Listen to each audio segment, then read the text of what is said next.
नमस्कार, जय हिंद दोस्तों आज के इस वीडियो में हम लोग इतिहास के काफ़ी इम्पोर्टेंट टॉपिक पर बात करने वाले हैं जिसका नाम है सिंधु घाटी की सभ्यता। तो भाई इस चैप्टर से जितने भी प्रीवियस ईयर के क्वेश्चन आपके बार बार उठे हैं उस पर हम लोग बात करने वाले हैं। साथ के साथ थोड़े बहुत अतिरिक्त फैक्ट पर भी बात करेंगे जिससे कि ये टॉपिक आपको पूरी तरीके से क्लियर हो जाने वाला है। इसलिए एक नोटबुक भी साथ में रखिए और जो भी चीज़ें इंपॉर्टेंट लगे उसको तुरंत के तुरंत नोट भी कर लीजिए। चलिए फिर पहले क्वेश्चन की बात करते हैं। बार बार आपके पूछा गया है कि हड़प्पा सभ्यता की खोज किसने की। यहाँ पर सही उत्तर हो जाएगा राय बहादुर आपके दयाराम साहनी की बात करते हैं। इन्होंने सन 1921 ईस्वी में हड़प्पा सभ्यता की खोज की। हड़प्पा सभ्यता की बात करते हैं तो सिंधु घाटी सभ्यता को हड़प्पा सभ्यता क्यों कहते हैं, इसका ये कारण है कि सिंधु घाटी सभ्यता में खोजा गया जो प्रथम क्षेत्र था, खोजा गया प्रथम क्षेत्र कौन सा था, तो वो आपकी हड़प्पा था। तो आपके ये प्रथम स्थल था जिसकी खोज हुई थी, इसीलिए इसको हड़प्पा सभ्यता भी कहा जाने लगा। हड़प्पा की बात करते हैं तो इंपॉर्टेंट बात यहाँ से याद रखिएगा कि हड़प्पा कहाँ पर है, तो हड़प्पा भाई आपके पाकिस्तान के पंजाब प्रांत में है। कहाँ पर है, पाकिस्तान के पंजाब प्रांत में है। और किस नदी के तट पर स्थित है, तो रावी नदी के तट पर स्थित है। ये कई बार प्रश्न पूछे गए हैं। और यहाँ से क्या प्राप्त हुए हैं, तो याद रखिएगा गेहूं और जौ के प्रथम साक्ष्य कहाँ से मिले हैं, तो गेहूं एवं जौ की बात करते हैं, इसके प्रथम साक्ष्य आपको हड़प्पा से मिले हैं। याद रखिएगा इतने फैक्ट आपको हड़प्पा से याद रखने हैं कि राय बहादुर दयाराम साहनी ने 1921 ईस्वी में इसकी खोज की। यह पंजाब प्रांत पाकिस्तान में स्थित है, रावी नदी के तट पर। और यह प्रथम उत्खनन क्षेत्र था जिसके लिए इसका नाम हड़प्पा सभ्यता भी पड़ गया। और इंपॉर्टेंट बात की गेहूं और जौ की प्रथम साक्ष्य यहीं से मिले हैं। अब बात करते हैं सेकंड क्वेश्चन की, वृहद स्नानागार कहाँ से प्राप्त हुआ है। दोस्तों वृहद स्नानागार की बात करते हैं, इंग्लिश में कहते हैं ग्रेट बाथ। तो ये आपको कहाँ से मिला है, तो मोहनजोदड़ो से। याद रखिएगा मोहनजोदड़ो की बात करते हैं, वहाँ से ये हमको मिला है। मोहनजोदड़ो की बात करते हैं, इसका शाब्दिक अर्थ होता है मृतकों का टीला। और ये कहाँ पर है भाई, आपको ये सिंध प्रांत में है। सिंध प्रांत पाकिस्तान में स्थित है। किस नदी के तट पर, तो भाई आपकी सिंधु नदी के तट पर। ये दोनों बातें याद रखिएगा कि सिंध प्रांत में स्थित है, सिंधु नदी के तट पर। मोहनजोदड़ो की बात करते हैं तो इंपॉर्टेंट बात है, मृतकों को टीला बता दिया। यहाँ से बृहद स्नानागार मिले हैं। और यहाँ से दोस्तों आपके पशुपति की मोहरें कहाँ से मिली हैं, तो भाई आपको मोहनजोदड़ो से पशुपति की मोहरें मिली हैं। और आपके विशाल अन्नागार भी आपको मोहनजोदड़ो से ही मिले हैं। काफ़ी इंपॉर्टेंट बात है, इसको आप लोग नोट कर लीजिएगा। आगे बढ़ते हैं नेक्स्ट क्वेश्चन की, कालीबंगा किस नदी के तट पर स्थित है। भाई कालीबंगा आप सभी लोग जानते होंगे कालीबंगा कहाँ पर है, तो भाई सभी को पता है कि राजस्थान में है कालीबंगा। और किस नदी के तट पर स्थित है, तो भाई ये आपके घग्गर नदी के तट पर स्थित है। घग्गर नदी के तट पर स्थित है। भाई कालीबंगा की बात करते हैं तो इंपॉर्टेंट तरीके से कालीबंगा का शाब्दिक अर्थ क्या होता है, काली चूड़ियाँ होता है। याद रखिएगा। और अगर पेपर में आ जाए कि जूते हुए खेत के साक्ष्य कहाँ से मिले हैं, तो जूते हुए खेत के साक्ष्य आपके कालीबंगा से मिले हैं। अगर पूछे कि विश्व के प्रथम भूकंप के साक्ष्य कहाँ से मिले हैं, तो कालीबंगा से मिले हैं। और ये बात इंपॉर्टेंट तरीके से नोट करिएगा कि सिंधु घाटी सभ्यता की तीसरी राजधानी किसको कहते हैं, तो कालीबंगा को ही कहते हैं। तीनों बात सुन लीजिए, नोट कर लीजिएगा कि भाई यहाँ से क्या मिले हैं, पहली बात जूते हुए खेत के साक्ष्य, विश्व के प्रथम भूकंप के साक्ष्य, और आपकी से सिंधु घाटी सभ्यता की तीसरी राजधानी कहते हैं। राजस्थान में घग्गर नदी के तट पर स्थित है। अगले क्वेश्चन की बात करते हैं, चावल के प्रथम साक्ष्य कहाँ से मिले। भाई चावल की बात कर रहा है तो चावल के प्रथम साक्ष्य आपको नोट करना है कि लोथल से मिले हैं। कहाँ से, आपके लोथल से आपके चावल के प्रथम साक्ष्य यहाँ से प्राप्त हुए हैं। लोथल की बात करते हैं, सभी को पता होना चाहिए कि ये आपके स्थल गुजरात में है। किस नदी के तट पर, तो भाई आपके भोगोवा नदी के तट पर स्थित है। ये बात आप याद रखिएगा। गुजरात या फिर आप बात करते हैं लोथल की बात करते हैं तो चावल के प्रथम साक्ष्य यहाँ से मिले हैं। और बाजरे के प्रथम साक्ष्य भी लोथल से ही मिले हैं। लोथल एक बंदरगाह था, तो सिंधु घाटी सभ्यता का बंदरगाह अगर आपसे पूछे तो आपको लोथल ही लगाना है।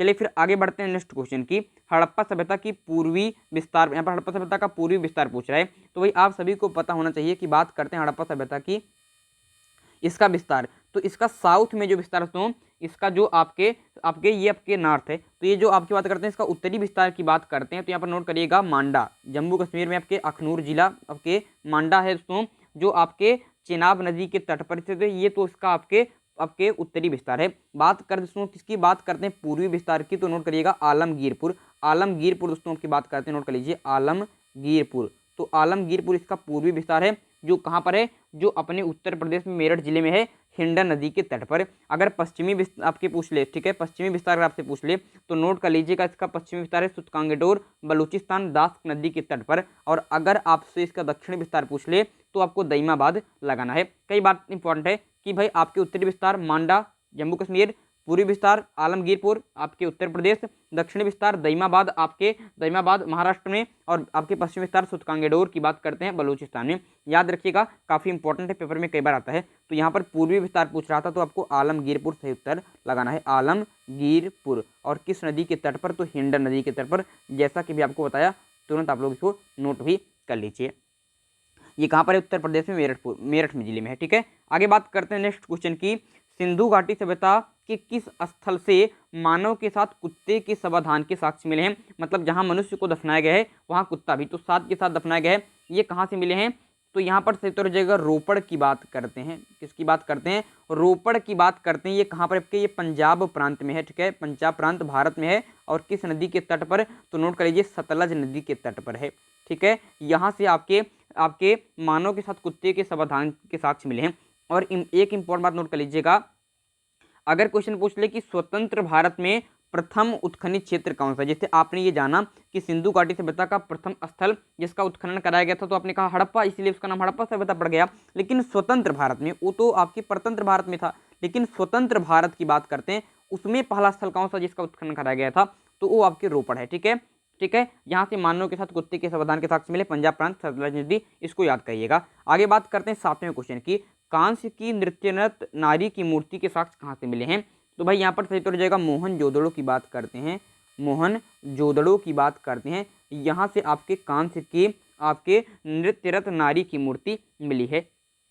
भाई मोहनजोदड़ो के बारे में बृहद स्नानागार तो मैंने आपको बता दिया, और आपको इसके कहाँ पर ये स्थित है ये भी बता दिया, और ये भी बता दिया कि इसका आपके शाब्दिक अर्थ मृतकों का टीला होता है। और इसके बारे में और नोट कर लीजिए कि अगर पूछे कि पशुपति की मोहरें कहाँ से मिली हैं, यहाँ पर नोट डालिएगा। अगर क्वेश्चन पेपर में आ जाए भाई बताइए कि पशुपति की मोहरें कहाँ से मिली हैं, पशुपति मोहरें की बात करते हैं, पशुपति मोहरें कहाँ से मिली हैं? तो आपको बताना है मोहनजोदड़ो से मिली हैं। ठीक है, और ये बात आपसे बहुत ज़्यादा इंपॉर्टेंट इसलिए बार बार पूछा जा चुका है, पशुपति की मोहरें। यहाँ से आपके मोहनजोदड़ो से क्या क्या आपके, एक तो मृतकों का टीला इसका शाब्दिक अर्थ है, एक कि भाई यहाँ पर आपके बृहद स्नानागार मिले हैं, एक कांस्य की नृत्यरत नारी की मूर्ति है, यहाँ से आपके विशाल अन्नागार मिले हैं। सिंध प्रांत पाकिस्तान में सिंधु नदी के तट पर स्थित है। ठीक है, याद रखिएगा। अगला क्वेश्चन यहाँ पर होगा दोस्तों कि चावल के प्रथम साक्ष्य कहाँ से मिले? भाई ये तो क्वेश्चन मैंने आपको करा दिया कि चावल की बात करते हैं, चावल के प्रथम साक्ष्य आपके लोथल से ही मिले हैं, लोथल से मिले हैं। और अगर क्वेश्चन पूछ ले भाई आपके जले हुए चावल के साक्ष्य कहाँ से मिले हैं, तो नोट करिएगा, कालीबंगा की बात करते हैं, कालीबंगा से आपके जले हुए चावल के साक्ष्य मिलते हैं, जले हुए चावल के साक्ष्य। ठीक है, ये बहुत इंपॉर्टेंट बात है, जले हुए चावल के साक्ष्य कालीबंगा से, और चावल के प्रथम साक्ष्य आपके लोथल से। लोथल की बात करते हैं तो यहाँ से चावल के अलावा अगर पूछे कि बाजरे के प्रथम साक्ष्य कहाँ से मिले हैं, तो बाजरे के भी प्रथम साक्ष्य आपको लोथल से ही मिले हैं। ये पेपर में कई बार आपके आ चुका है भाई, ये आपसे मैं पूछ ले रहा हूँ। आपके एक बात और याद रखिए, अगर पूछे मनके बनाने के कारखाने, ठीक है, मनके बनाने के कारखाने कहाँ से मिले हैं? तो मनके बनाने के कारखाने दोस्तों आपके, एक तो भाई ये चनहुदड़ो से मिले हैं। ठीक है, चनहुदड़ो की बात करते हैं वहाँ से, और एक लोथल से। तो दो स्थलों से आपके मनके बनाने के कारखाने मिले हैं, और ये कई बार पेपर में पूछा चुका है, इसको भी आपको याद कर लीजिएगा। ठीक है, यहाँ पर क्वेश्चन है कि सैंधव सभ्यता की सबसे बड़ी सार्वजनिक इमारत कौन सी है? भाई सैंधव सभ्यता की बात करते हैं, सबसे बड़ा सार्वजनिक इमारत यहाँ पर दोस्तों यहाँ के बृहद स्नानागार की बात करते हैं।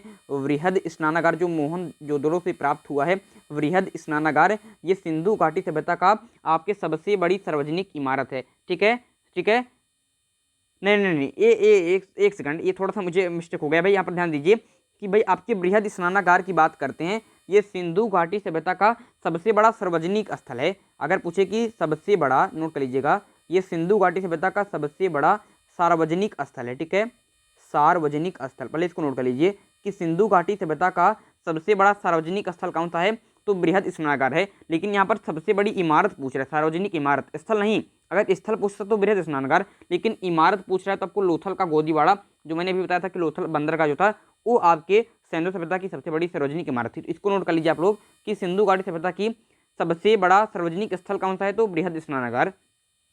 और यहाँ पर सबसे बड़ी इमारत पूछ रहा है तो आपको क्या लगाना है? तो यहाँ पर आपको लगाना है लोथल का गोदीवाड़ा। गोदीवाड़ा मतलब होता है बंदरगाह, जहाँ पर जहाजें वगैरह आकर रुकती हैं, लोथल का गोदीवाड़ा। ठीक है, ये आपके सबसे बड़ी सार्वजनिक इमारत थी। सबसे बड़ा सार्वजनिक स्थल पूछेगा तो आपको क्या लगाना है?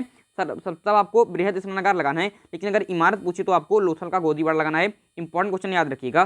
सिंधु सभ्यता की तीसरी राजधानी किसको कहते हैं?